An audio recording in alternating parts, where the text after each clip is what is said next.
forgot last time. Okay, now we're recording. Okay, so Yeah, thoughts. I'll agree with Jason. I really like the Five Dysfunctions book. The other book, not so much. It's hard for me to read nonfiction. I fell asleep on it several times. I'm not gonna lie. Yeah, it's not the most exciting reading, and thank you, Chase, for your honesty. I think probably everybody agrees, even if they're not willing to step forward and say it. Yeah, it's informative, but it's not easy for me to read. It's, yeah, it's very dry. Like you said. Mm-hmm.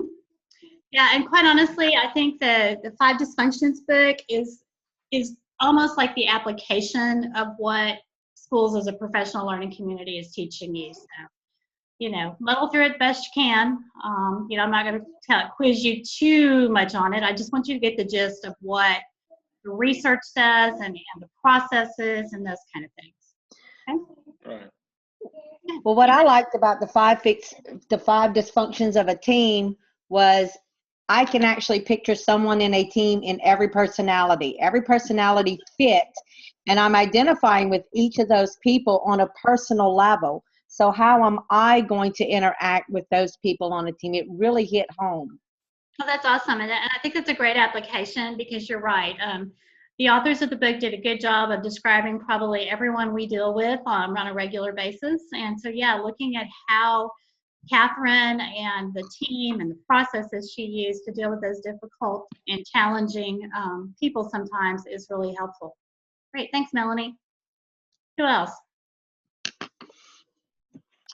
I actually forwarded our curriculum coordinator today with your SMART goals documents that we actually were talking about that in our PLC today. Bossier Parish has taken a huge leap into PLCs, and our coordinator Simdani, which is like the parish coordinator, has now had us do SMART goals for the year. So we're about to start planning all the essential standards and planning those out in SMART goals. So I sent it to my curriculum person because not everybody on the team totally understood. And I felt like that little document that you sent was very self-explanatory and easy that she can send out to everybody. So I did like that. Recently, the professional learning communities books, though, I feel is a little bit repetitive in the skills that they want you to understand, but those same skills have like parallel to the fable. I felt like, okay, as I was reading through the chapters of this, I could go back and see how it was applied in that fable and things that they could have, done or ways that they were gonna, they could have had more professional development in the fable and stuff like that to kind of go with the professional learning community. So. Yeah, thanks, Anna. That was a very good connection. And yeah, please share anything that I send you, or feel free to, chunk it or whatever else you need to do. Okay, let's do one more, and then we're going to kind of move on and talk about some strategies and things like that to help you with some of those interesting and difficult personalities that we have. Anybody else? I'll go really quick. Okay. I just wanted to say, I agreed with Anna to an extent. The Schools as a Professional Learning Community book seemed a little bit redundant when I was reading it. Like some of the sections, the same point was addressed and readdressed. So I think that's what kind of made it a little bit dry. Yeah. But the other book, yeah, that was so. I like when education kind of takes on a business perspective. It just makes it, I feel like sometimes what we hear and read is a little bit babied or dumbed down. And so to have it from an actual adult executive type approach was just refreshing, because a lot of educational literature doesn't do that. Yeah, great insight, Jennifer. Thank you.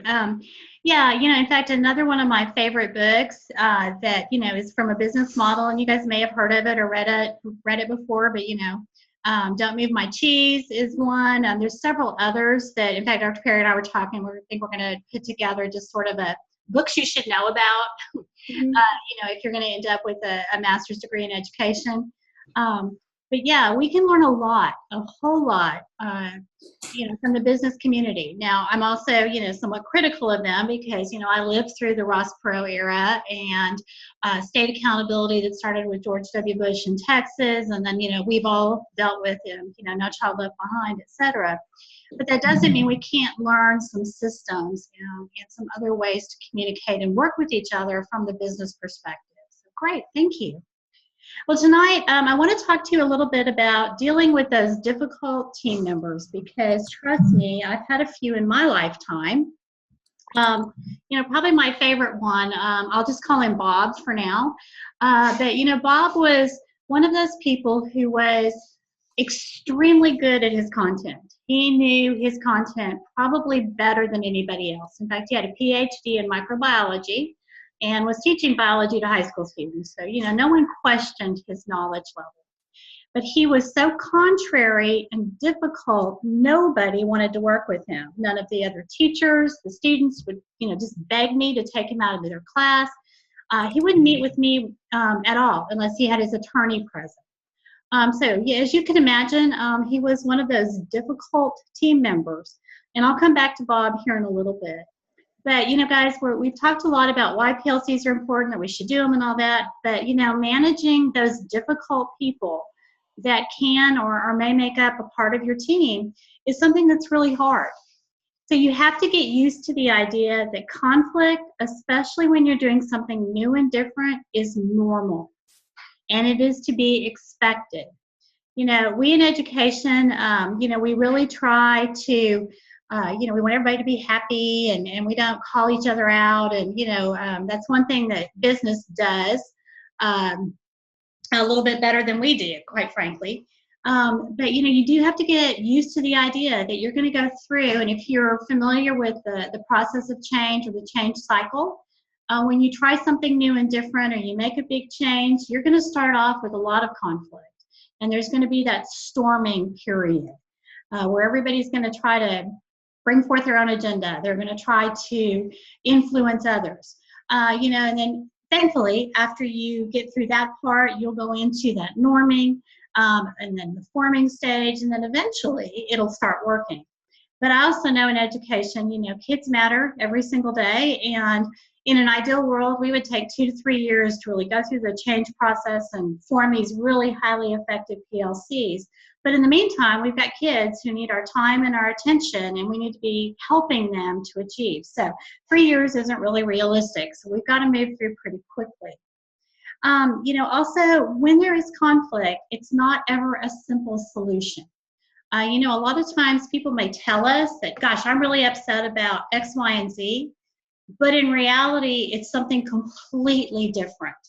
And a lot of times it's sort of like, peeling an onion. You have to peel back those layers to figure out what the root cause of the problem is so that you can begin to help solve that as part of the PLC or as a colleague or peer or even as a supervisor. Now, the other thing that sometimes surprises people about conflict, particularly when you're dealing with those really difficult people like Bob, a lot of the way that we respond as the person receiving that difficulty or receiving that conflict makes all the difference in the world.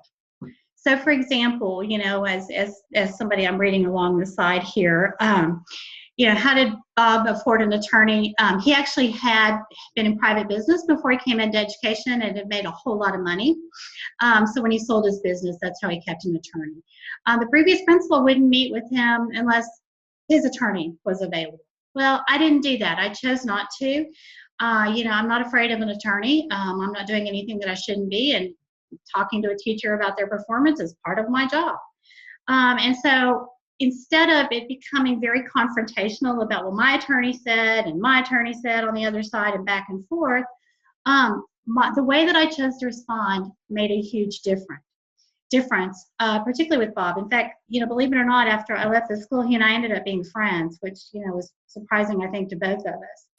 But you also have to learn, it's not something that just happens. You have to learn the skills and you have to have the knowledge to help you understand how do you deal with those difficult people. So I'm going to read you a little story here.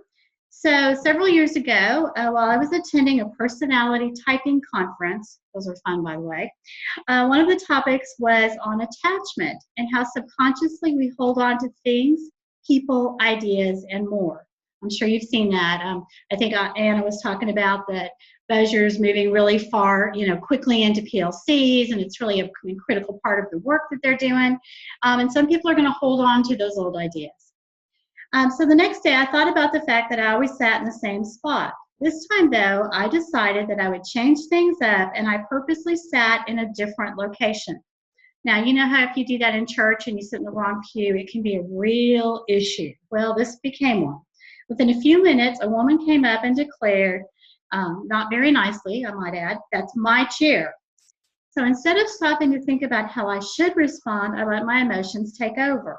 And I responded like I had 1,000 times before, and I became very defensive. And needless to say, we started arguing back and forth over something as stupid as who gets to sit in this chair. I ended up just capitulating, walking away, letting her have the chair. But I was angry and upset. And, when I looked back on that, I thought, I could have handled that so much better. So today we're going to talk a little bit more about how do you handle conflict. So as I said, there are lots of different ways to handle it. And I'm going to talk to you specifically about some of the work of two researchers, Kenneth Thomas and Ralph Kilman. They have identified 5 styles or ways to deal with conflict. And most of us, whether just like we have a preferred learning style or a leadership style or whatever, we also have a preferred way of dealing with conflict. So you've probably seen that with superiors, with colleagues, maybe with your family members. When there's conflict, you're going to have those who get right in there and fight.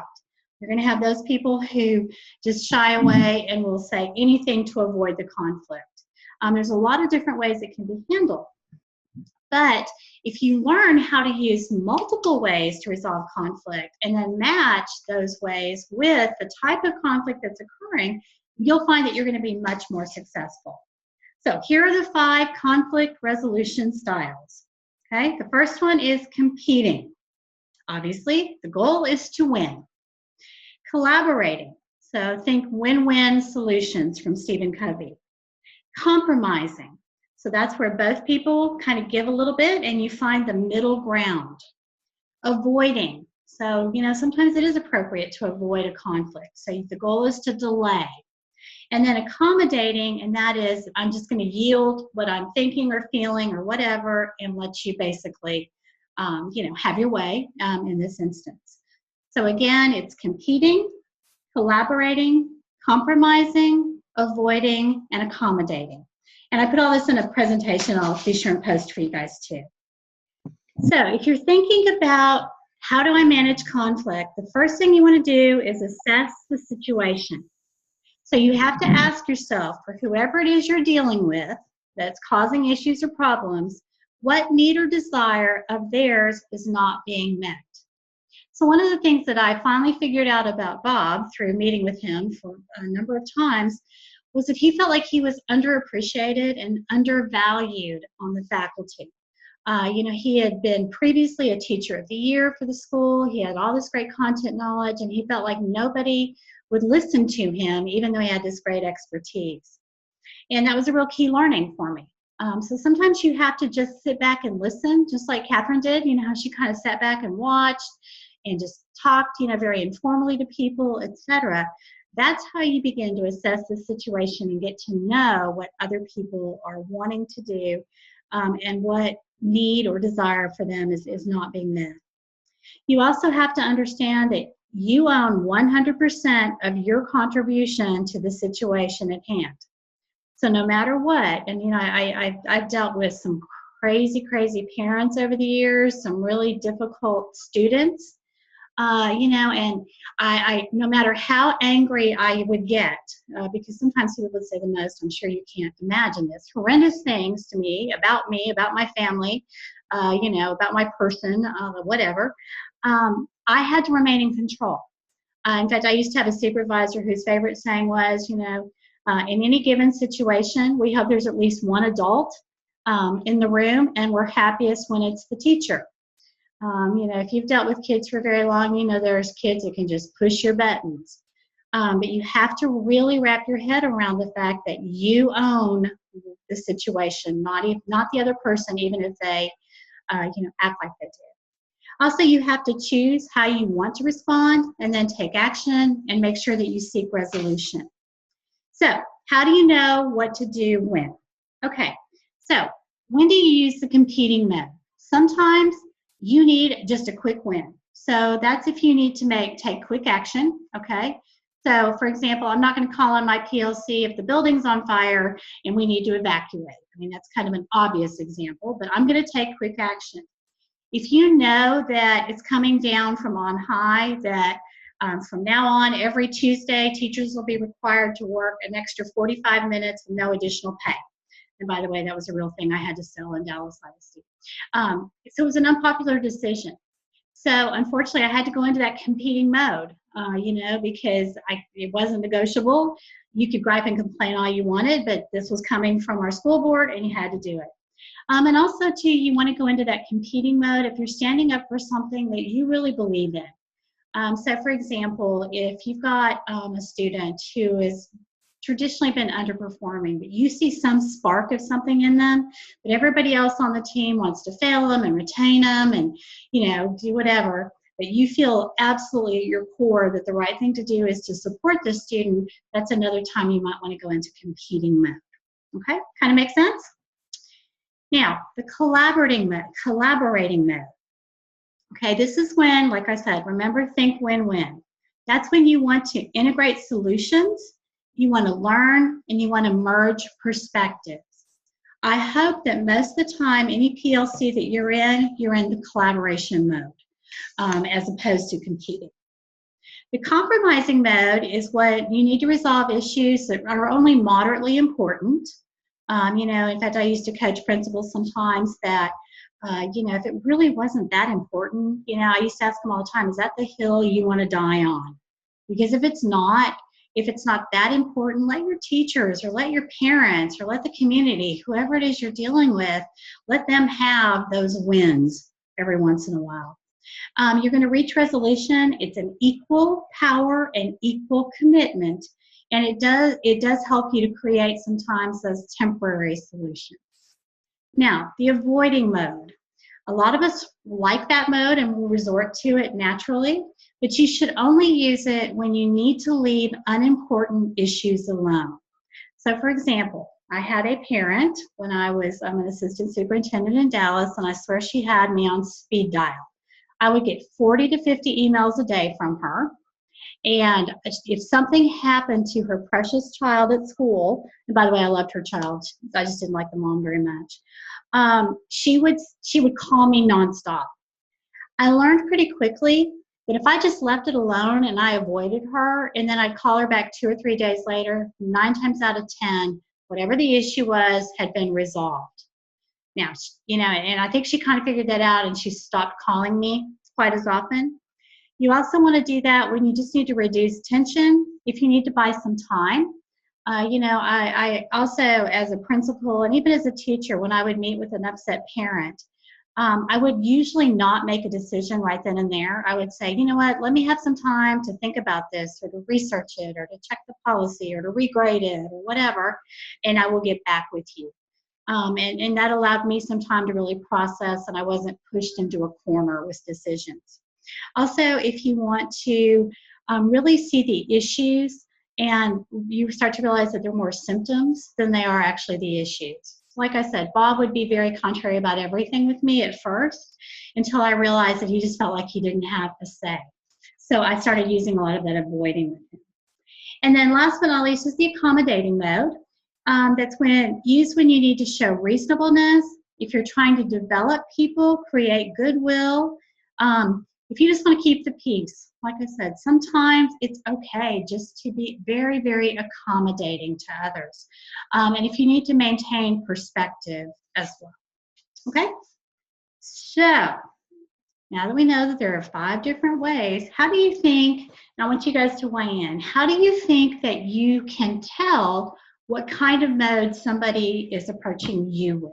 How would you know if they're competing, if they're willing to collaborate, if they're going to be avoiding, if they're looking at accommodating? How do you figure it out? How can you tell? Just their tone, start talking to you. Okay. I couldn't tell. Being aggressive? Are they being calm? Are they being passive? Yeah, Billy brings up a good point. So whether it's a teacher or an upset parent or whatever, the way you do is like Billy said. You first of all watch for body language. Okay, someone who's going to come in and be very accommodating or is approaching you with an accommodating sort of mode is going to look very different than someone who's coming in a competing mode. Trust me. The other part of it is too. Make sure, guys, that you're really listening. There's several different kinds of listening that, we could do a whole other lesson on, but listen to truly understand. Don't listen to immediately respond. Okay. We are all guilty, myself included. I tend to listen and I'm already formulating my response. I'm formulating my argument. I'm formulating all my data that I'm going to shoot right back at you. But instead, if you take that step back and really think about, I'm here to listen because I want to understand. You will figure out much more quickly which mode they're using. Okay, anybody else?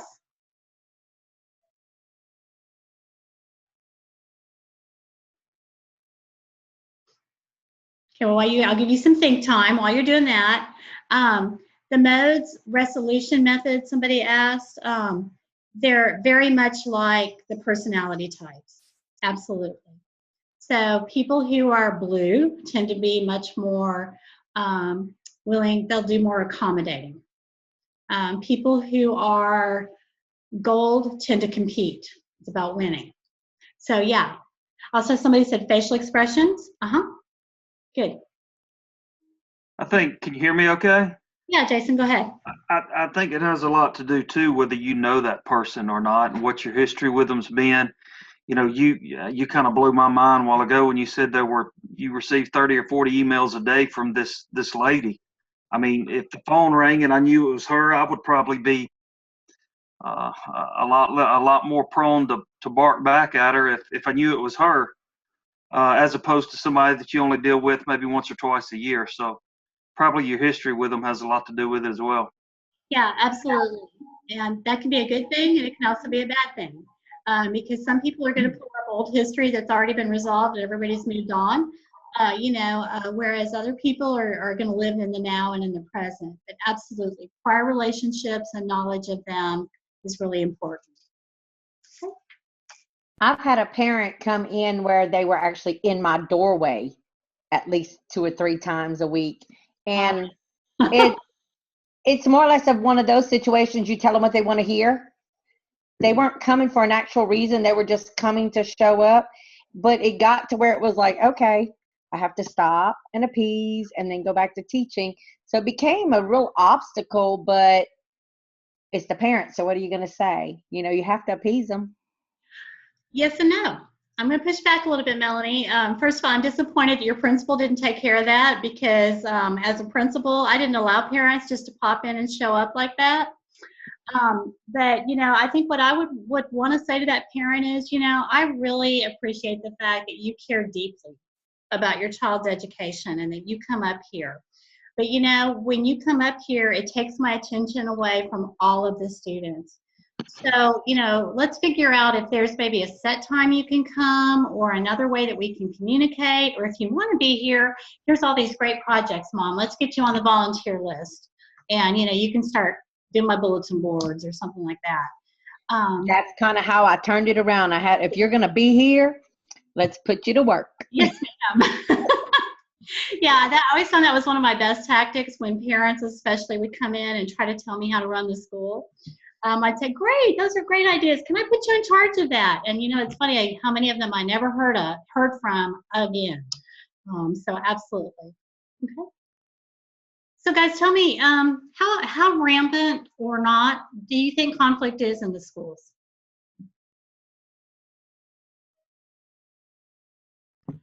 I don't think we hear much of the conflict. Most teachers keep doing this. I'm a professional, so I'm just going to internalize it. I'm not going to make an issue of it. Or they will go and they will tell administrative instead of speaking to you, and then it'll be taken care of, and you still won't hear about it. So there's a lot of conflict that doesn't get resolved, I guess, in a person-to-person manner. Mhm. It's kind of behind the scenes, or it's not even handled. It just gets swept under the rug. So Yeah. that's, I just don't think I hear about most of it. It's there. I know it's there. I just don't hear about it. Yeah, if I can find it, I'll send it to you guys. There's a great article called The Culture of Being Too Nice. And I think that, that's what we do a lot in education is we sweep it under the rug. We take that problem and hand it off to somebody else, maybe your principal, your team leader. Maybe if you're a principal, you may send it on to the assistant superintendent. Or we just, kind of keep going like that conflict doesn't exist. And, quite frankly, we're doing a lot of damage when we do that. And a lot of times that becomes a very significant barrier to the effectiveness of our PLCs. Nobody likes conflict. It's not comfortable. It's hard.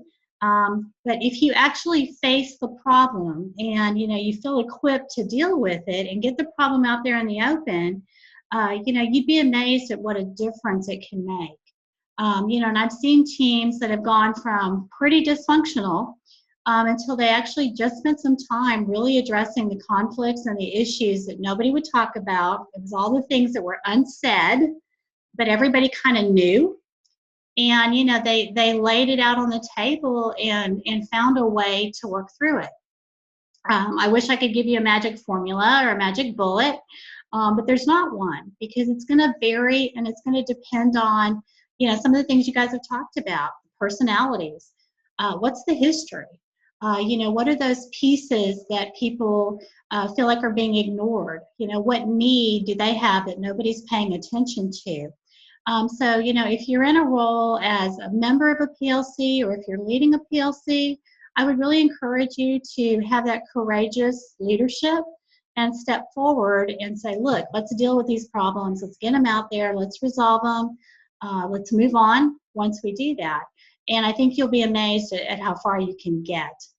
Like I said, I know it's not fun and scary and nobody really wants to do it, but I think I think the results are there. Anybody else want to weigh in about this? You guys are just too quiet tonight.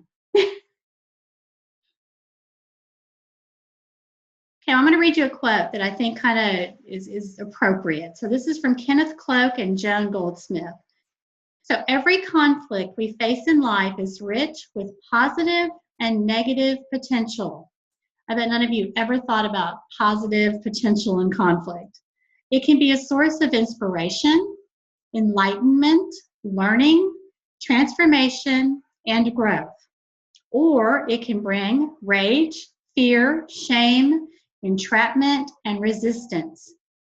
The choice is not up to our opponents to decide which kind of outcome we will get. It is up to us and our willingness to face and work through the conflicts. So I'm going to give you another real-life example. When I was the principal at Booker T. Washington High School for the Performing and Visual Arts in Dallas, which is an arts high school, they had parent involvement that I would say was like on steroids. Literally had like 45 people on the PTA. We'd have a meet the teacher night, and out of our 900 students, we'd have 1,650 parents. It was crazy. It really was crazy. And if you've ever worked very much with people who are extremely artistic, they often come from parents who are very artistic and creative. And so I had this group of, and just interestingly enough, it happened to be all men, who prior to me getting there, they'd had a pretty ineffective principal. In fact, I was brought in to, kind of turn the school around. And this group of men thought that they ran the school. So they were making all these rules and telling teachers what to do, and, they had obviously too much time on their hands. And I was really struggling with, what do I do with them? Because a lot of the things that they were asking, were ridiculous. They didn't really have a good sense of what quality teaching looked like. They weren't educators, and they were good intentioned, but they were also a pain in my neck. So I talked to my boss. I talked to several of my colleagues. And by the way, if you don't have a network of colleagues that you can go to that'll, kind of let you talk through things, then get one. It was absolutely essential in my lifetime, in my career. But so one of my colleagues said, turn it over to him. And I'm like, are you crazy? My secretary alone just cringes if one of them walks in the office. And she said, no, she said, think about ways that you can engage them. So what I decided to do was I called them, I don't even remember what the name was, but basically they were like my inner circle, because it was really important to them to be in the know. Not that I told them anything that everybody else didn't already know, but they just thought if they met with me personally, being in the know was really important to them. So they were like my inner circle. So I decided that we would meet every Saturday at 6:30 a.m. At a local restaurant, La Madeleine, there in Dallas. And all I would do was listen. So whatever complaint, idea, whatever they had, I would dutifully listen, and I would take notes and all of that. And then I would turn it back around and I would ask them how they would solve each one of these. So since I had my notes, I'd literally go down the list. Okay, it's a problem that the buses, and this is literally how ridiculous this was, the buses back up onto the street and slow down the traffic exiting the freeway. So I'm like, okay, what would you do to solve it? Well, I only ended up meeting with them 3 times, because after that, first of all, I made the time inconvenient. Nobody wants to meet anywhere at 6:30 on a Saturday. And granted, it was inconvenient for me too. I'm not a morning person, so it was really torture. But so A, they didn't want to meet with me anymore. B, they found out that I did take, because they did have some good ideas, that I took some of their ideas and I really did implement them and run with it. And thirdly, I would always turn it back around and give them work to do related to this. Well, they didn't really want to do any work. So lo and behold, by the end of that year, nobody ever heard from these parents. They didn't come up to the school anymore. They sure weren't bossing everybody around. But instead of avoiding them, I used one of these. Basically, it was, I started with accommodating, like too much, and then I kind of moved into competing, because at the end I was going to win, they weren't. And it made a huge difference. And then from then on, we were able to have really collegial relationships and to work for the betterment of the school. So you have to think strategically, guys. Whether you're, like I said, leading or a member of a PLC, do not just let that conflict or those issues just continue to boil up, because you've heard it's like a sore that if you don't treat it, it will eventually turn into gangrene, and then you have an amputation and all that kind of stuff. It may take years, but you really need to be very conscious about that, and don't be afraid to like I said, to really address whatever's going on. Okay? All right. So what I want you to think about while I go let my dog in, because I can hear her scratching at the door and she's going to start howling in a minute. What I want you to think about, and I'm going to ask you guys to kind of chime in, is think about the most difficult person that you have to deal with. Now, ideally, it's a professional person, and it's not like, somebody in your family, but it could be. And I want you to come up with what you think is their conflict mode. So how are they approaching you? Is it in a competitive way? Is it collaborative? Is it avoiding? Whatever. And what would be the best way for you to respond? Okay? So I'm going to give you a couple minutes to think. I'm going to go let my dog in, and then I want you guys to chime in. Be right back.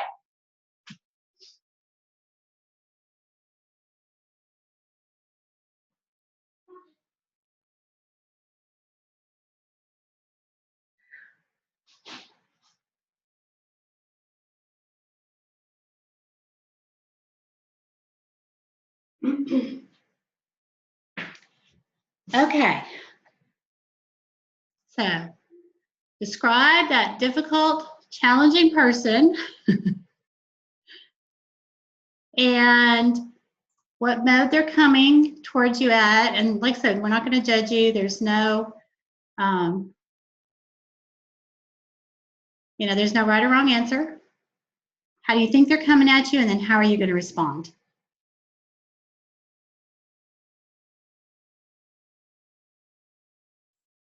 I'll start really quick. So this past year was my first year at a new school, and probably my most challenging coworker. I realized when you were just sharing your story about Bob, I think the root of the problem was she felt undervalued or underutilized, I guess, because she really does professionally have a lot to bring to the table. But I think in her current position, she doesn't feel like that's being maximized.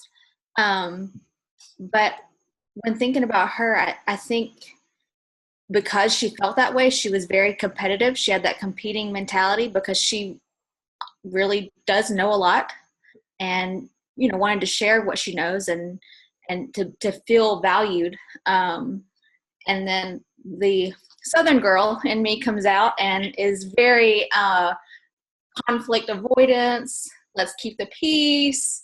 You mentioned the book. I think you mentioned about being too nice. Uh-huh. So I just, especially with it being my first year, a lot of times things would be said or something would happen or a decision would get made in a competitive type way. And I would just smile and sit there and make a mental note and maybe like internalize my, my feelings. But because I think that's naturally what I do. And then when I come across someone that's so competing with their ideas and their approaches, that kind of I don't know that it intimidates me, but I think really the heart of the matter is I want everyone to be,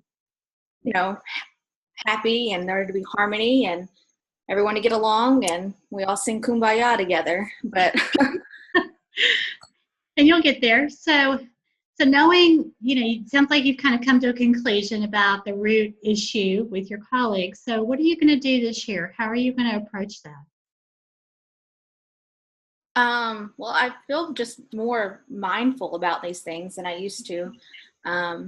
This is my first class I've taken that seems like it's really touches on like the professional aspect of teaching, which I needed that. That's what I wanted from this class, was to build confidence.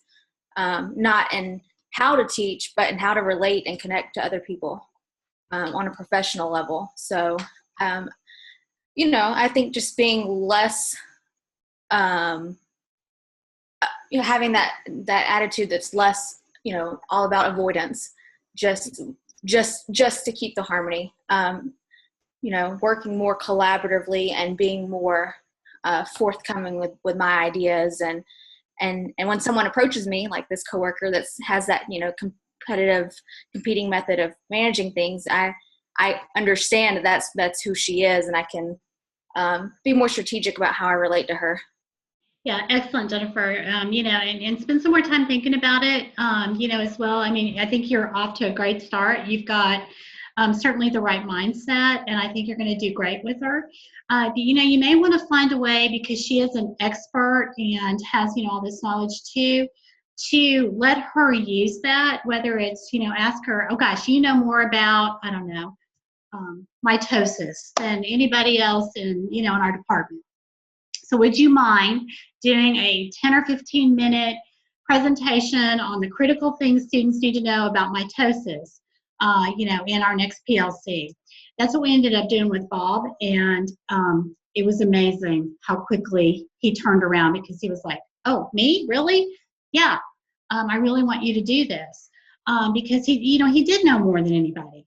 And then, every time we would challenge him, well, Bob, you're the, because he also worked part-time at Southwestern Medical School doing research for them. So we'd be like, that is so cool. How can we involve our students in that? And he really took it on. And he ended up that we were able to do video conferencing with surgeons during live surgery. And our students could watch through video conference and ask questions. And like I said, it was just that one simple thing that, one of the people in the PLC said, well, Bob knows more than anybody about that. Why don't we ask him to teach the rest So just, yeah, absolutely be willing to identify it, be willing to confront is such a negative word, but confront it, but, do it in a respectful, professional way, and, capitalize on their strengths. People like to be valued and appreciated. Goes a long way. Yeah, I just want to add to that really quick. I think that's something that just didn't dawn on me until now, as finishing the book and hearing everyone's ideas, is the fact that, we want our kids to feel special, but we want our coworkers to feel special too, be valued. So yeah. Great. Thanks, Jennifer. Thanks for sharing. Okay. Anybody else want to pop in? I know everybody's having some issues tonight. We've got children throwing up, children need to go to bed.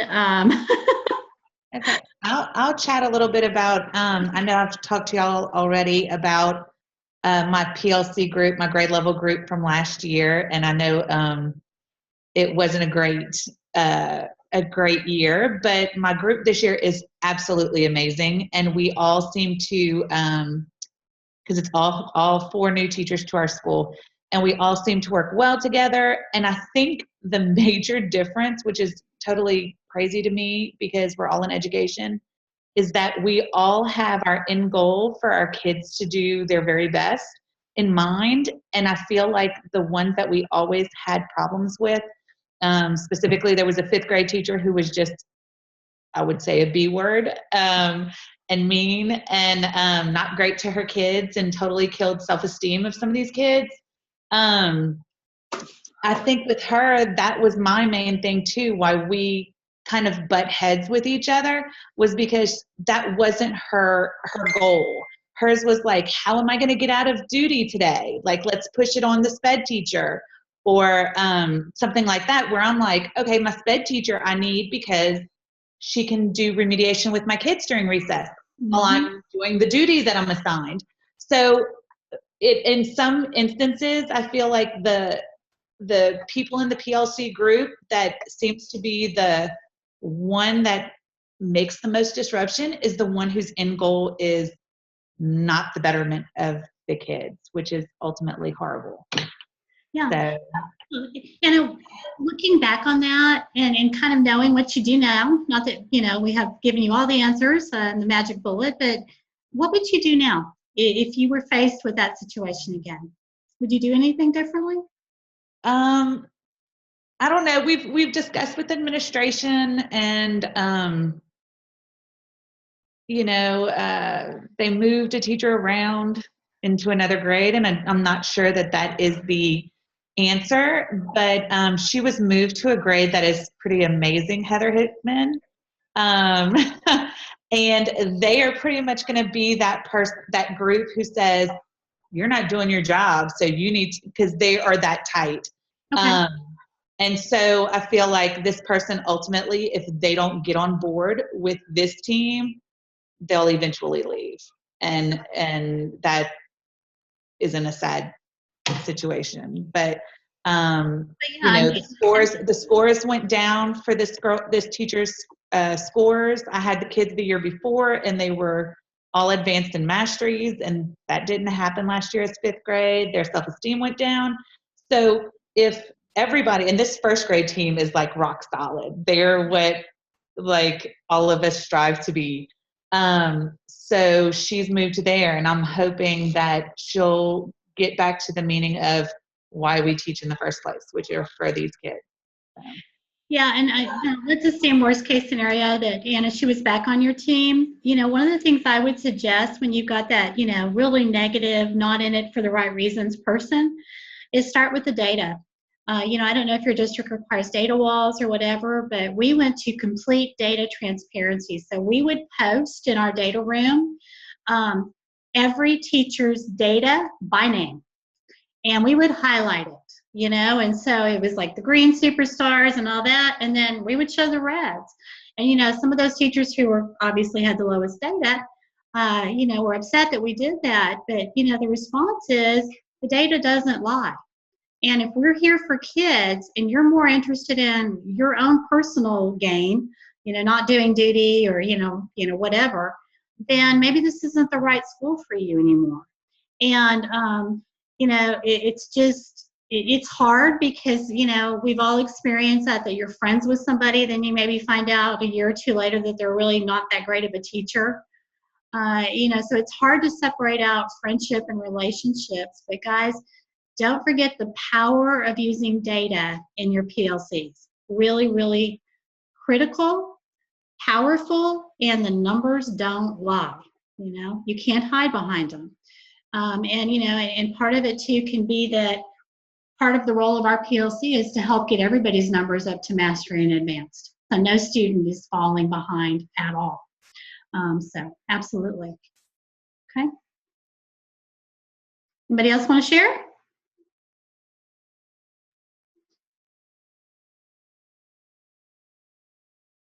Okay, you guys are just like so just jumping right in, but that's okay.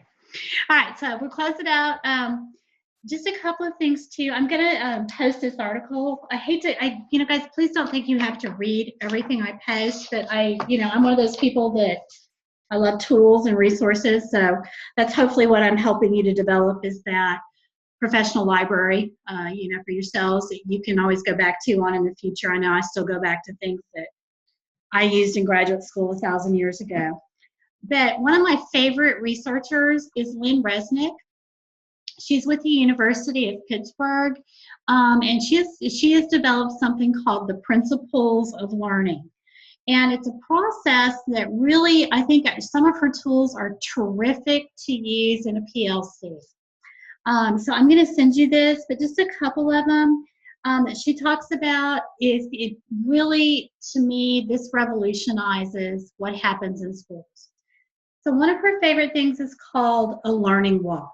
So during a PLC, your team, and this assumes that your team is meeting during the school day, your team goes and does classroom observations on another team.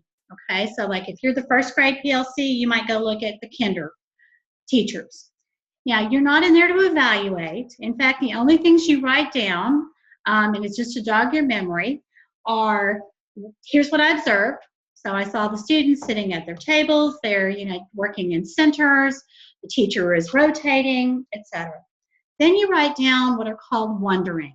So it's things like, I wonder how the teacher chose these 5 centers. Then you go back to your PLC and you debrief and talk about what you saw, what your wonderings are, and then you take that information and you say, you know what, and you just kind of hold it. Then let's say maybe the next week you go look at the 2nd grade team, and then the next week you look at the 3rd grade team, and on up. Over time, you'll start to notice that there are going to be trends.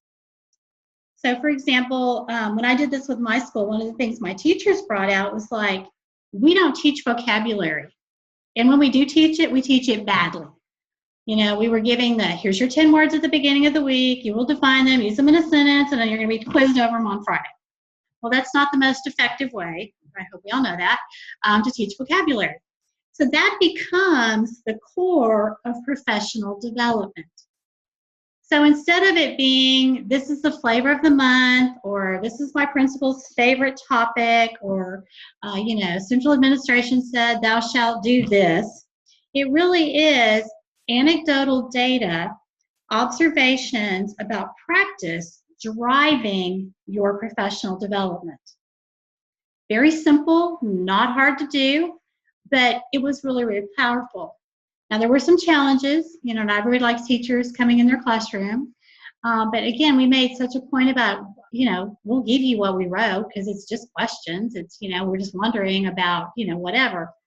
But Resnick's work, the districts that have done this and the schools that have done it, I know when we went full-blown into some of her work as a school, my teachers saw 20 to 50-point gains. And in the Texas system, we went from being an acceptable school to an exemplary school, and we became a model school. And it was just the fact that we were finally willing to talk to each other about our practice. She has some other ones too that you can do in a PLC, including lesson study, peer coaching, critical friends groups, those kind of things. And I'll send this to you, but I just want to mention that part of a PLC that is effective does look at practice. And that's a scary piece, to say, I'm going to go look at teachers. But if your principal's not encouraging that, again, you might want to share some of this information and data with them, that as you delve into PLCs more and more, there's a lot of things you can do. Okay, so in our last 6 minutes, what questions, comments, concerns, ponderings, wonderings, complaints do you have?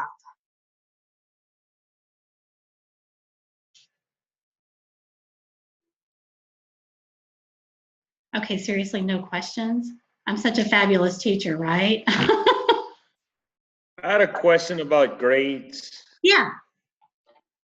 I spoke to a few other students before you had got on, and I think some of them might have had 4 or 5 grades. I think I only have 1 showing. Oh, wow. Okay, Chase.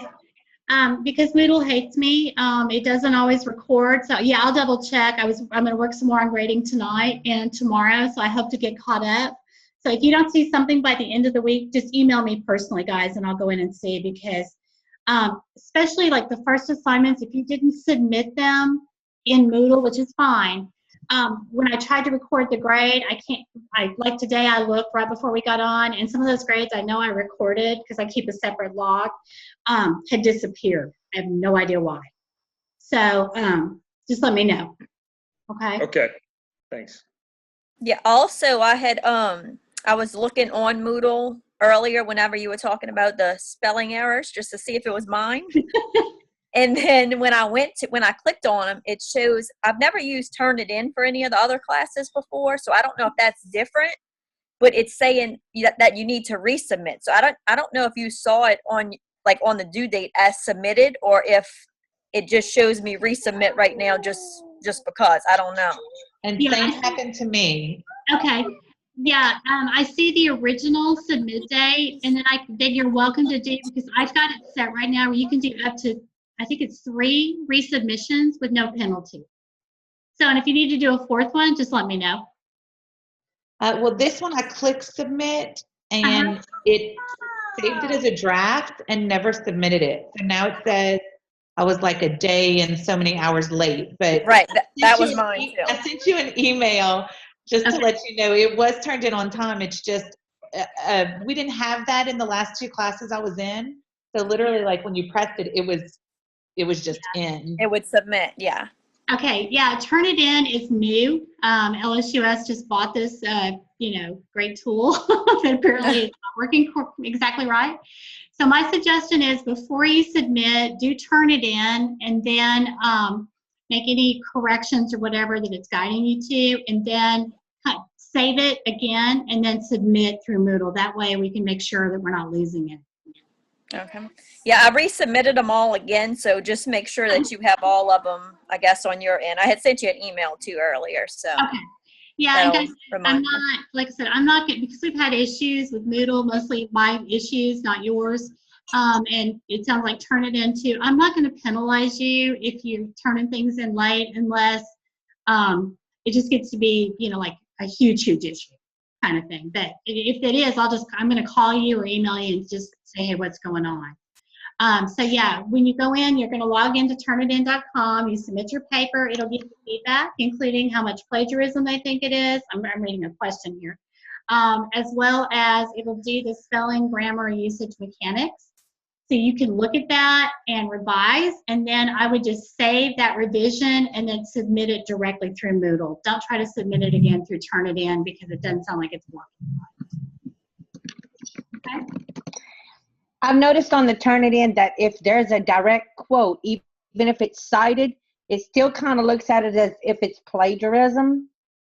Yeah, and when I look at a document through Turnitin, for plagiarism or whatever, I can put in filters that you guys can't. So like I'll say, take out all direct quotes, take out all citations, blah, blah, blah. And so, yeah, because somebody had emailed and they're like, I'm like at a 47% plagiarism. And when I ran it, it was like 10%. So don't get too freaked out about that, because like I said, yeah, especially the summaries, because they're not real long. And if you give 2 direct quotes, it's going to bump your number, but I can filter those out.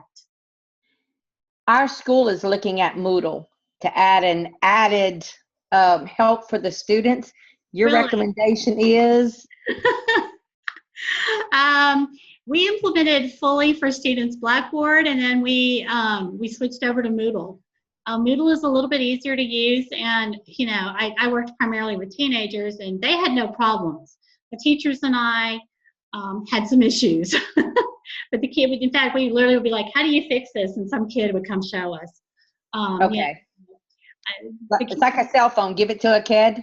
Yeah, they're wired that way when they're born now, I think. I agree. Okay. Other questions, guys? I've got one real quick. I've got grades on, or last time I checked, maybe yesterday, on projects, but I'm not seeing any grades on any of the summaries. Should I be worried about that or no? No, don't worry about it. I started posting them tonight. Gotcha. So you should start seeing them pretty quickly because, like I said, I go through and grade everything, and then I go in and post.